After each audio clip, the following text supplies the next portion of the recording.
अस्सलाम वालेकुम students, welcome to IA chemistry academy. Students, आज का जो हमारा टॉपिक है that is role of gypsum in agriculture and industry. तो चलिए स्टूडेंट्स इसको स्टार्ट करते हैं।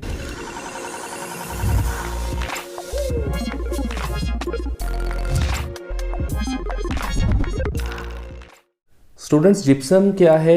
जिप्सम को हम इस तरह से डिफाइन करते हैं, a hydrated calcium sulphate. It is a mineral that occurs in large deposits throughout the world. अब इसके एग्रीकल्चर और इंडस्ट्री में क्या यूजेस हैं मैंने यहाँ पे लिखे हुए हैं, मैं आपको बताता हूँ।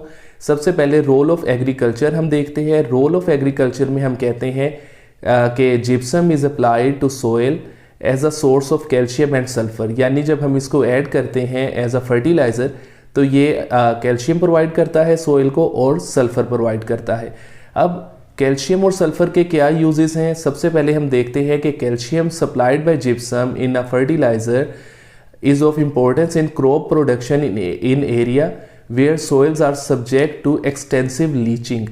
मतलब लीचिंग क्या होता है कि अगर किसी सोइल में से जो मिनरल्स हैं या न्यूट्रिएंट्स हैं वो वॉश्ड अवे हो जाए, तो इस तरह की सोइल में मिनरल्स की डेफिशिएंसी रहती है, तो वहाँ पे ऐसी ज़मीनों में जो कैल्शियम अगर हम सप्लाई करते हैं थ्रू जिप्सम तो वो बहुत फ़ायदेमंद साबित होती है। इसके बाद सल्फ़र के अगर हम देखें बेनिफिट्स एग्रीकल्चर में, तो हम कहते हैं कि sulphur is an essential constituent of plants. कैसे कि sulphur is component of proteins. इसके बाद नेक्स्ट जो है benefit that is sulphur develops and influences formation of chlorophyll in plant leaves. Students, यहाँ पे एक पॉइंट क्लियर कर ले कि सल्फ़र जो है वो क्लोरोफिल की डायरेक्ट कंपोजिशन का हिस्सा नहीं होता, लेकिन क्लोरोफिल फॉर्मेशन में ये अपना रोल प्ले करता है। इसके अलावा sulphur develops root system of several plants. और लास्ट में हम इसको इस तरह से कंक्लूड करेंगे कि इट हैज़ बीन रिपोर्टेड और observed that good crops are produced by application of gypsum. तो ये हो गया role of gypsum in agriculture. इसके बाद role of gypsum in industry को डिस्कस करते हैं। इंडस्ट्री में हम कहेंगे कि सबसे पहले हम क्या करते हैं, when gypsum is heated carefully it loses 3/4 of water of crystallisation and the resulting product is called plaster of Paris. तो हम जिप्सम को सबसे पहले प्लास्टर ऑफ पेरिस में कन्वर्ट करते हैं और अब आगे देखते हैं कि प्लास्टर ऑफ पेरिस जो है वो कहाँ कहाँ यूज़ होता है। पहले हम कहेंगे कि it is use to make plaster walls, cast of statuary and coins. यानी हमने कोई स्टैचूज़ बनाने हों या कोइंस जब हमने बनाने हों तो सबसे पहले उनके जो कास्ट बनाए जाते हैं उसको हम बनाते हैं with the help of plaster of Paris. Second है कि it is also use in surgery. और उधर किस तरह से यूज़ होता है कि bandages are made up of plaster of Paris and are use for holding in place fractured bones. अब ये किस तरह से प्लास्टर ऑफ पेरिस ये काम करता है, उसके लिए हम ये देखेंगे स्कीम इसकी कि when it is mix with half of its weight of water it forms a plastic type viscous mass. और ये विस्कस मैस क्या करती है, 10 to 15 मिनट्स के बाद ये हार्ड हो जाती है। और during this process 1% expansion in volume also occurs which fills the molds completely and thus forms a sharp impression।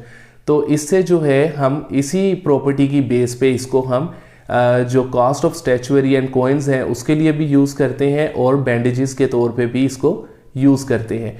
अब स्टूडेंट्स, ये जो हमने प्लास्टर बनाया है, इन प्लास्टर्स की हम डिफरेंट वैरायटीज़ भी बना सकते हैं, उनमें कुछ और हम चीज़ें ऐड करके।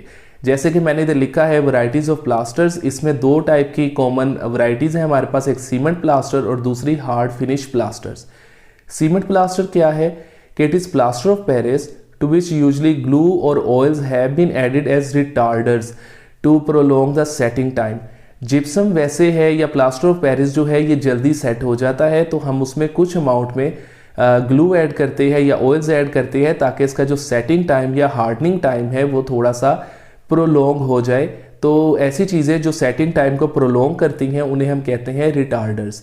इसके बाद जो सेकंड टाइप है हार्ड फिनिश प्लास्टर्स, इसको हम कहते हैं कि बना कैसे सकते हैं। It is made by calcination यानी heating of anhydrous sulphate with alum और बोरेक्स। एलम या बोरेक्स के साथ हम एनहाइड्रस सल्फेट को जब हीट करते हैं तब हमारे पास बनता है हार्ड फिनिश प्लास्टर। और इस हार्ड फिनिश प्लास्टर की प्रॉपर्टी क्या है, they set slowly and give hard finish. ये जब एक दफ़ा सेट हो जाते हैं तो उसके बाद काफ़ी हार्ड हो जाते हैं। अब आगे इनकी कुछ एप्लीकेशन है कि when mix with wood pulp and set in form of boards it is used as wall boards. तो ये घरों में कंस्ट्रक्शन में वॉल बोर्ड्स के तौर पे यूज़ होता है। इसके अलावा जिप्सम का और यूज़ देखें तो हम कहेंगे कि 2% gypsum is added to cement clinker.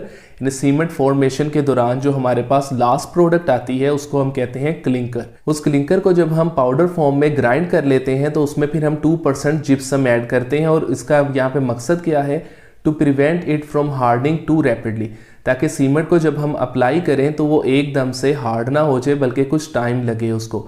तो स्टूडेंट्स, ये था आज का हमारा टॉपिक जिसमें हमने रोल ऑफ जिप्सम को डिस्कस किया एग्रीकल्चर और इंडस्ट्रीज़ में। मैं उम्मीद करता हूँ कि आपको टॉपिक समझ आ गया होगा। फिर भी अगर कोई क्वेश्चन या कन्फ्यूजन हो तो आप हमें ऑनलाइन कमेंट्स में पूछ सकते हैं। आप हमारी वीडियोस को ज़्यादा से ज़्यादा वॉच, लाइक एंड शेयर कीजिए और हमारे चैनल आईए केमिस्ट्री एकेडमी को ज़रूर सब्सक्राइब करें, ताकि हम इसी तरह ही नए नए लेक्चर्स और वीडियोस के साथ आपके सामने हाजिर होते रहें। अल्लाह हाफिज़।